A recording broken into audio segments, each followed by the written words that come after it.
بسم اللہ الرحمن الرحیم۔ السلام علیکم ورحمۃ اللہ وبرکاتہ۔ رسول اللہ صلی اللہ علیہ وسلم دو قبروں پر گزرے تو آپ صلی اللہ علیہ وسلم نے فرمایا کہ ان دونوں قبر والوں کو عذاب دیا جا رہا ہے اور کسی بڑے گناہ پر نہیں۔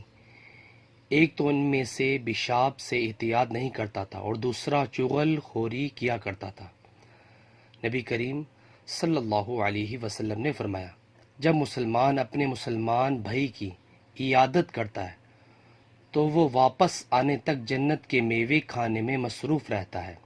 نبی کریم صلی اللہ علیہ وسلم نے فرمایا، اندھیری راتوں میں مسجدوں کی طرف چل کر جانے والوں کو قیامت کے دن پوری روشنی کی خوشخبری دے دو۔ نبی کریم صلی اللہ علیہ وسلم نے فرمایا، مومن کا زیور وہاں تک ہوگا جہاں تک اس کے وضو کا پانی پہنچتا ہے۔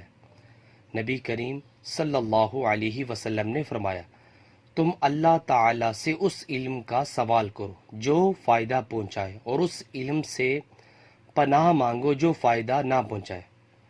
نیچے والا موجود ہے۔ ویورز، اللہ تعالیٰ سے دعا ہے اللہ تعالیٰ ہمیں بھی اپنی زندگی کو اسلام کے مطابق بسر کرنے کی توفیق عطا فرمائے اور 5 وقت تکبیر اللہ سے نماز پڑھنے کی بھی توفیق عطا فرمائے۔ ویڈیو کو شیئر کریں۔ جزاک اللہ۔ السلام علیکم ورحمۃ اللہ وبرکاتہ۔